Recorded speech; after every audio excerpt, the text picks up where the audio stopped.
Hey there, class. Happy Monday. Let's see. We're in week 4. What I wanted to do quickly was talk a little bit about week 3, go through our week 3 assignment, and then obviously get into the week 4 material. So I'm gonna do.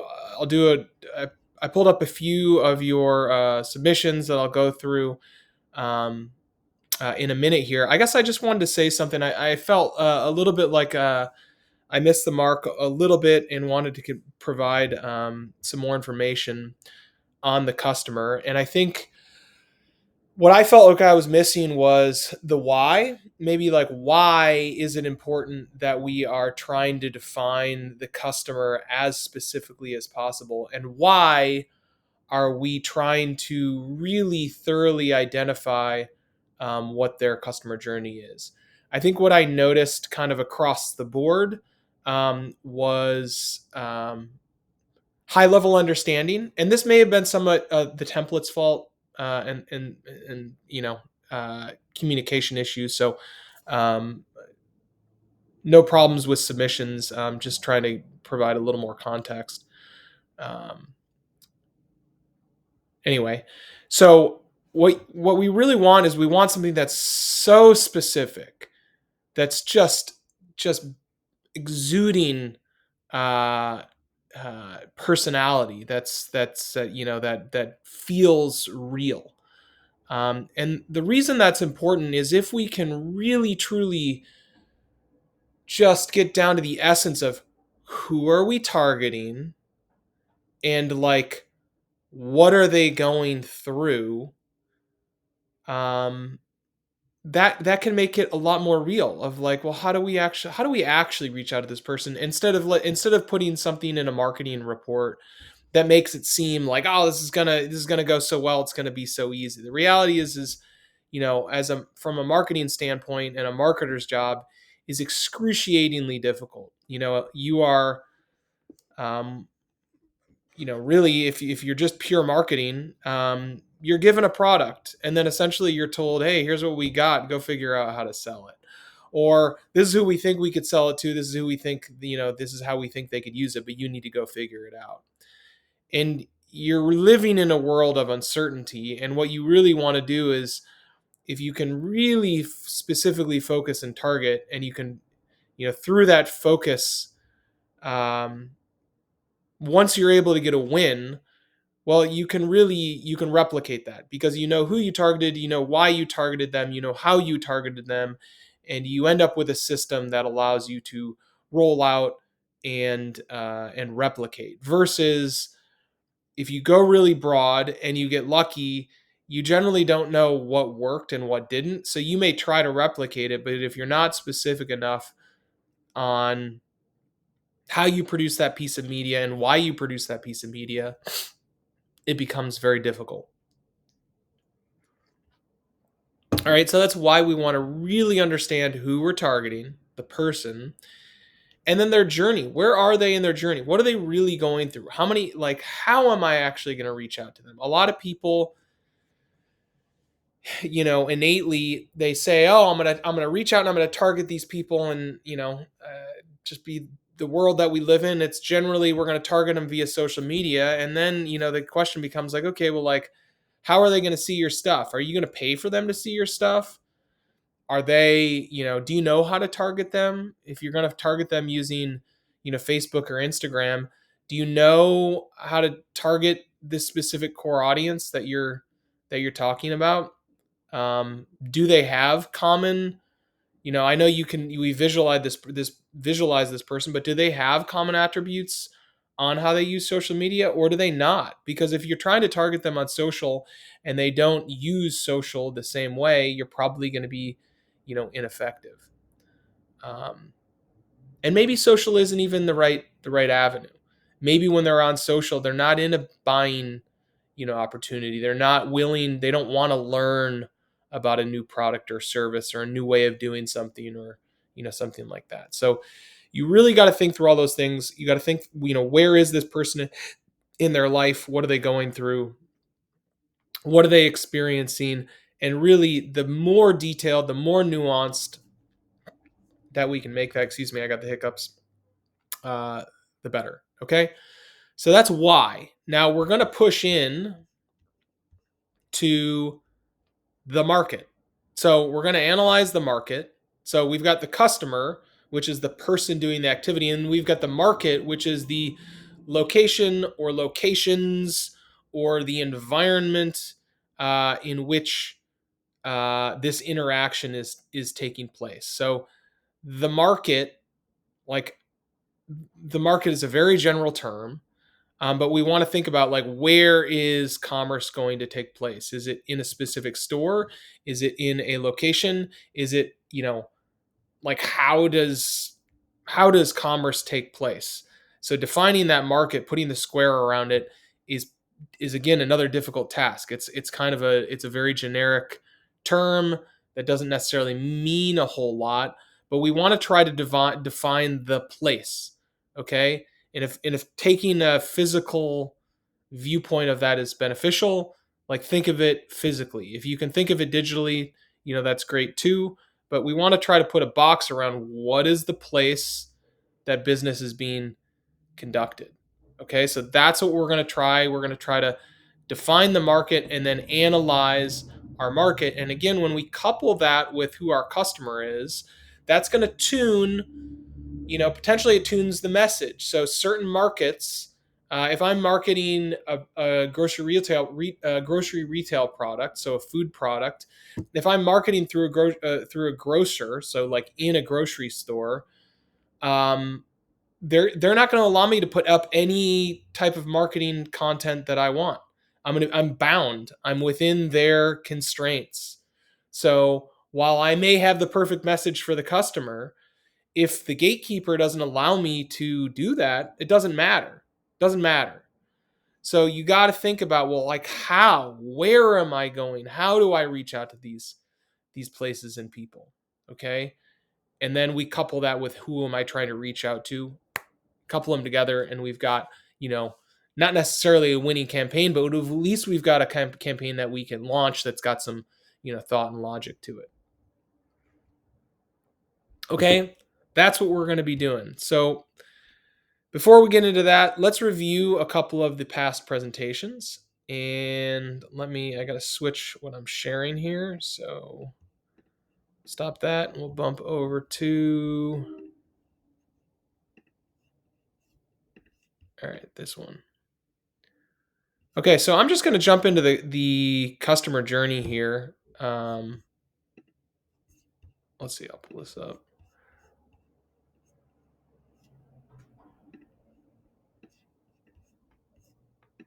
Sorry, I've got things overlaid on my screen. Okay, so this is for Sulin. We've got our, brief customer persona. It's fine. Some amount of detailed information could obviously go into more detail, but what I really wanted to look here is the customer journey map. And, I know I saw a bunch of people use this awareness, consideration, decision, action framework, which is great. What I really thought, was interesting about this is this breakdown into steps. Okay, so we've got, awareness.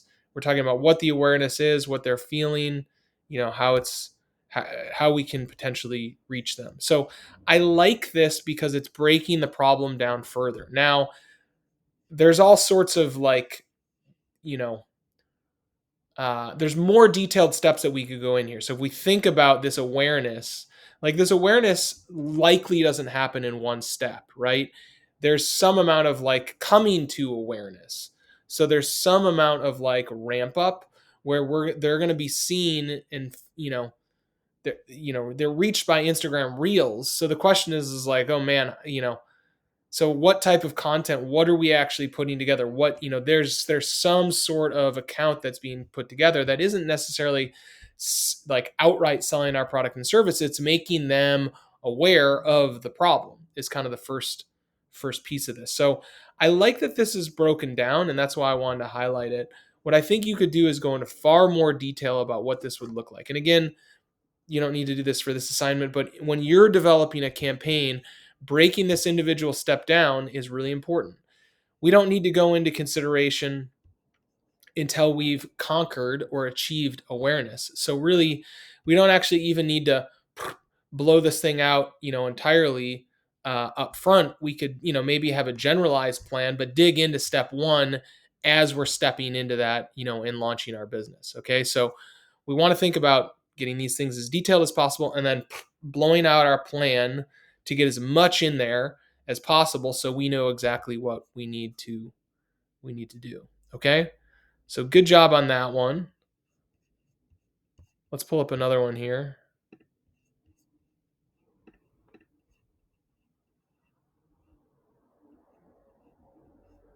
And I don't know which one.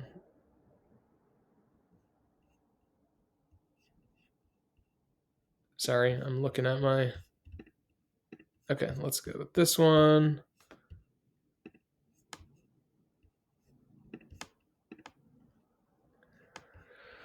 Okay, this was one that's, from detail on the page, I feel like there's good detail. Man, you got an image, we got a name, it's structured like a resume. This is, to me, is very interesting. So, I think really good job. Good job there. When we move over to the journey map, you can see that, okay, so we've got a similar structure, right? But what this has done, this hasn't broken it down as much. So even though like maybe there's language on here, I'm moving it around. So what there isn't on here is like detail, like steps. Okay, so we want to break this thing down into, the pieces of information, something, some sort of framework that makes this easier to read and understand, and really figure out what needs to be done in each one of these steps. So it's fine that we've got a general understanding of the step, but we want to really dive in on the specific details. So to me, this one's a little light when it comes on to those details. All right, let's take a look at one more of these. Let's see. I think this one. Okay, so this last one, this is a app, I believe. So it's a water bottle that kind of like tracks hydration. Got a product, we got our ideal customer. Again, I wanted to come to the customer journey. So again, same steps. So under awareness, we've got, I've been feeling so sluggish lately. Maybe I'm not drinking enough water. Social media ads showing symptoms of dehydration and benefits of hydration. Okay. So on this framework, what I want to be thinking about is, okay, so there's this awareness step of, am I feeling sluggish lately? Maybe I'm not drinking enough water. So from a marketing standpoint, what I want you to think about is, are we going to start marketing prior to the person having that conscious awareness, or after the person having that conscious awareness? Okay. Are we going to try to create content that, like gets them in the mind frame that, oh, maybe I'm not drinking enough water? Or are we targeting people that already know that? Okay. And the reason I think that's important to focus on this type of step is that's going to change the type of content that we deliver. Because in one side, we are trying to convince somebody that they have a problem. And on the other side, we are trying to convince somebody that we have a solution to their problem. Okay. I don't know which one's the right one. You need to have that mind frame. And in fact, what we'd probably want to think about is thinking about our customer profile. Well, is our customer aware they have the problem, or are they not aware that they have the problem? Are they open to people suggesting solutions, or are they not open to that? And depending on how we answer that question, it may depend on how we actually proceed forward with creating our marketing content. Okay? So that's why we do this analysis. Sorry, I'm trying to close some files here. All right, so let's see our last one. Where is that? Okay, and this is a page. Let's take a look at it. Oh, I've got two. Mark 3. Sorry, hold on one sec. Which one is this? No, we'll go to this one.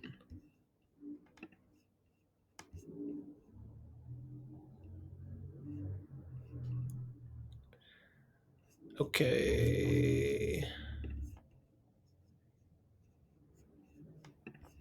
Okay. Sorry. Some of the times this takes a little bit of time.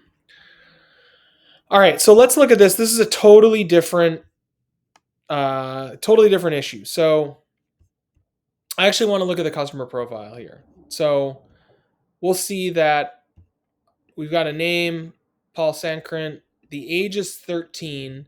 Okay, aspiring running back. So I'm assuming we're talking. It's not even high school football. It's like Pop Warner football, something like that. Middle school football. I don't know what age Pop Warner is, but you can see. So we got a 13-year-old that's 6 feet and 120. Man, that is a big 13-year-old. It seems like. I don't know.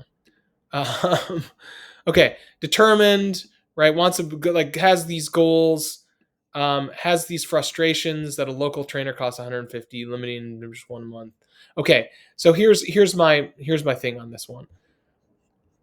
A 13-year-old can't get a job. Like now that mean that they can mow lawns and stuff like that. So I don't mean that a 13-year-old can't earn money. Like there are but like legally a 13-year-old quote unquote can't have a quote unquote job. So I think expecting that a 13-year-old is going to pay $150 a session is just totally unrealistic. I don't think this is a true frustration for the 13-year-old. Now, what I will acknowledge is potentially the 13-year-old has a parent that is going to support this effort. What we need to understand is the person paying is ultimately, they're our customer. So the 13-year-old could be a monumental influencer, right? That person may be the person that's forcing the buying decision. But if that's the case, really, this frustration of the $150 session, like the frustration is that, really not this person needing to pay it, it's needing to convince their parents that it's worth it or something like that, right? It's a different type of problem statement. So I want to be really focused on like, fine, if this is the ultimate, this is the user, this is the influencer, this is the person that's going to really influence our buying decision, but they are not ultimately the one parting with the dollars. And therefore we need to really tweak, how we're thinking about what actually we're asking this person to do. We're asking this person to tell their parents, to pay for this service versus figuring out how to come up with the money themselves. And it changes exactly how we would approach the marketplace, because we're either going to approach parents with, hey, this is a great opportunity for your son, or we're going to approach the student and say, hey, essentially you need to convince your parent that it's worth it for them to spend money on this. Okay? All right, enough of our recap here. Let's jump into our videos. So again, we're talking about analyzing the market. So we're going to look at two videos on what analyzing the market looks like. I'm actually going to start. I've got another one from HubSpot, which contains a template that you might consider using. And then we've got a second one from Life Marketing. I'm going to start with that second one first. And let's go through it. Do you want to stay ahead of your competition? Are you tired of reacting to changes in the market or customer needs instead of being ahead of the curve? You can avoid all of that frustration by doing regular competitor analysis. Let me show you how.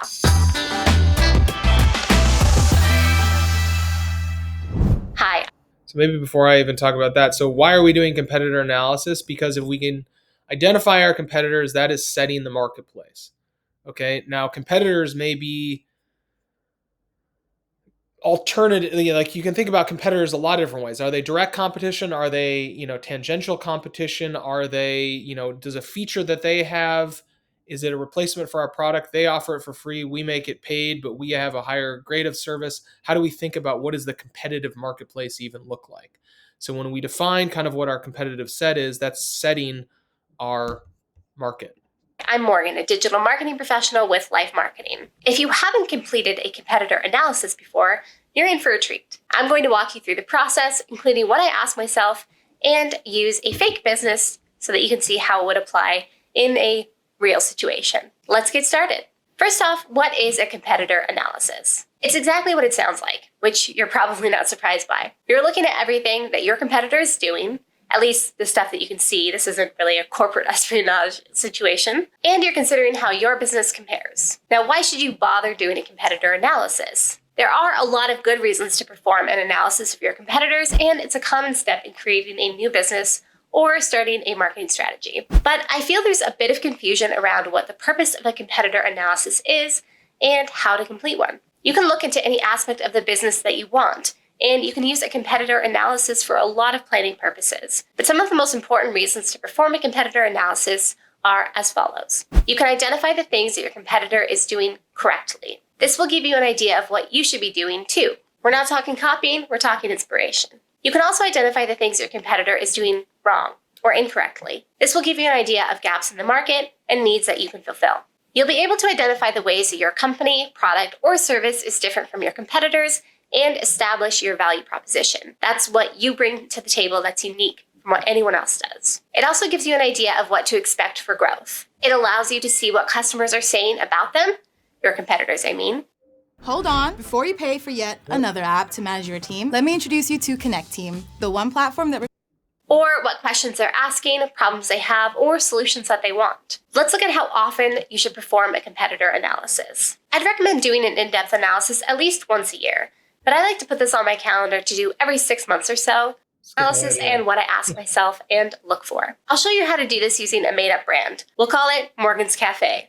Very creative, I know. I'm including information on each step, questions to ask, and examples when they apply, and some ideas. So the first step will be to find your competitors. You need to know who else is offering something that could replace your product or your service, and these people should be in your area. And sometimes in your area means in your digital space. We call these your direct competitors, and they should be your main focus. If you don't know where to start, do what your customers would do. Search online. You can search for your business type or search keywords that you think your customers would search when they're trying to find you. You can do this on social media or on search engines, and you'll see lots of options pop up. Here's a search for coffee shops near me, showing all of the competition that Morgan's Cafe has. Next, you'll outline what your competitors do or provide. Now that you've found your competitors, take your time to browse their website, read their social media, watch their YouTube videos, and scour their blog to find out what your competitors provide. You want to know basic things like what their product or services are, what their shipping policy is, what their return policy is, etc. You also want to look through any freebies or offers that they have available to get an idea of what's going on. Next, describe how your competitors sell and does it work. It's time to look at the sales process. I recommend walking through the steps here like Yeah, this is important. Really understanding how their sales cycle and how they sell. You can get a lot of good information. if you're a customer. Browse products, look at the product page, add a product to your cart, and start the checkout process. Or buy an item to see the process through from start to finish, including packaging and shipping times. Look at their social media feeds, subscribe to their newsletter, and read through emails that you receive. Abandon your cart to see if you get a reminder. Search keywords online and review any ads that show up. Look at reviews and read comments for customer feedback. I'll go into each of these a little bit more later. Basically, are people engaging with the posts? Are customers leaving good reviews? Are there common complaints that you see often? Can you tell how many sales they've made? Notice that I said to describe this process. I actually write it out, full sentences, full paragraphs, make it feel fancy if you feel like it, but actually be able to describe this process as well as you would be able to describe your own. Hey, we just helped a small business make over $1.5 million through Facebook. Pricing and how they structure. Next, you'll analyze your competitor pricing and how they structure the product. You browse through product pages and shopping during the last step. But now we get to go for a deeper dive. Start with the product page and pay attention to pricing while you explore. Here's what I look for specifically. How many images or videos they're using and the style of those. Is it moody? Is it on a white background? How does it feel? What is the layout of the page generally? Where is everything located? What is the copy like? Is it long, short, descriptive? Bullet points? Do they use very romantic language? What product or service information is included? What other elements are on the page, like email lists or links to blogs or other articles? Are there suggested products? This is trying to analyze their sales funnel. Now, obviously, this is like a digital product that to me seems like it's being sold from e-commerce. So you're trying to gain insights from their web page. Now, if you can identify a lot of these things in the real world, that can be very powerful. So, some of the evidence you may be able to get from the website, but some of the things you may just need to figure out, how the company is actually operating, which can be difficult. Products? Are there reviews? How do I add the product to the cart? What is the price of the product? How does it compare to other products or services that their competitors are offering? How much is shipping? Next, scour your competitors' digital marketing strategy, from paid to organic. Here's a note. You'll notice that some of these... Again, the reason they focus on digital marketing strategy because you can find it, and it's easy to find because it's online and it's accessible. That doesn't mean that that's the only thing that they're doing. They may be doing things in the physical world. Steps are overlapping with others. You're completing a number of these steps at the same time, so don't worry about keeping them strictly in the order that I'm presenting them now. A lot of them happen all at once. But you'll spend some time on your competitors' social media channels. Most businesses will list their social profiles on their website, but you can also manually search the most popular platforms for your competitors. Here's what I would list out. I would list all of my competitors and then the platforms that the company is using. I also mark down how often they're posting and what type of content they're posting. For example, carousels, videos, reels, or stories. I'll find them on search engines like Google, YouTube, and Pinterest to see what comes up. And I'm looking for paid and unpaid things here. I also like to pay attention to the time of day that they post. I'll note the average number of comments and likes. I'll also make note if they respond to comments and what the tone of those responses are. Next, I'll read customer reviews, comments, questions, and complaints. This is the time to read through reviews and comments to see what your competitors' customers are saying about them. Not only will you get to hear accounts of their experience, but you'll have a front row seat to any customer complaints or questions, which can help you when you're developing your strategy or offerings. For example, let's say that Morgan's Cafe competitors close at 3 p.m. on weekends, and customers have been leaving comments asking them to stay open later. Morgan's Cafe can adjust their hours and run an ad campaign advertising longer weekend hours to pick up some of those customers who may be looking for an afternoon caffeine fix. Next, you'll perform a SWOT analysis. The SWOT analysis is what you do at the end of all of this legwork so that you can put all the information that you've collected, combine it with specifics for your business, and make a plan for developing new marketing strategies or new products. SWOT, S-W-O-T, stands for strengths, weaknesses, opportunities, and threats. And I did a full video on performing a SWOT analysis that you should check out after this. Links will be in the description box. Now, it's easy to focus on all the tasks that you need to complete for your business, or all of the ideas that you have for products, or creating content. But you don't want to get so focused on your own business that you're not keeping an eye on your competitors and adapting your plan so that you can stay relevant and top of mind. I hope this walkthrough helped. So there's the SWOT analysis video is linked, connected to this one. So she went into a lot of detail on the digital side. And a lot of you may be able to get a lot of that information, digitally, like scouring what she's talking about. Now, is all of that information, important? Do you need to go into that level of depth? Not necessarily, but what we really want to understand is we want to have a general sense of who are our competitors, how are our competitors operating from the standpoint of outreach to potential customers, and then bringing customers through the system to ultimately purchasing, and then some sense of how effective is what they're doing. Okay, now that's where looking at likes and comments is trying to get some sense of how successful this is. Maybe there's another way to analyze that. All right, so that's what we're trying to do there. All right, let's take a look at this second video. And again, you can come and look at that SWOT analysis video on your time. Let's take a look at our second one here. By conducting a competitive analysis, you can collect the data you need to make sure your business stays ahead of the competition. What's up? It's Jamal from HubSpot, and welcome back to the channel. In this video, I'm going to show you a foolproof method for conducting a competitive analysis and walk you through the 6 steps of how to conduct one so that you can strengthen your marketing strategies and earn a bigger market share. Through competitive analysis, you can determine how viable your products and services are, see how your marketing efforts compare to your competitors, and discover creative ways to reach new customers. That's why it's essential to do one for your business. First things first though, if you want to easily follow along and have a simple to use pre-made template, you can download HubSpot's competitive analysis template in the description below. So With this may be a little more detailed than we need to go for this assignment. So I'm not necessarily suggesting downloading that template, but you might want to take a look at it. Let's dive in. If you don't already know what a competitive analysis is, it involves researching your main competitors to gain insight into their products, sales, and marketing tactics. It pretty much helps you determine your unique value proposition, uncover new opportunities, and stay on top of what's next for your competitors. When you're starting your competitive analysis, the first thing you want to do is identify which competitors you want to analyze. Who are your direct and indirect competitors? You'll want to look at both for a well-rounded analysis. Direct competitors offer products and services that are similar to yours and serve the same customer base. For instance, Netflix and HBO Max could be considered direct competitors. Both companies offer streaming services to entertain their customers. Indirect competitors provide a different product than you in a similar category. Think of Amazon and Target as indirect competitors. Though they offer similar products, Amazon focuses on convenience and fast shipping so you don't have to leave home, whereas Target is a one-stop shop offering a strong in-person shopping experience. My indirect competitor? Michael B. Jordan. Not because I can act really good or I'm nearly as handsome as he is, really just his hairline. I envy it greatly.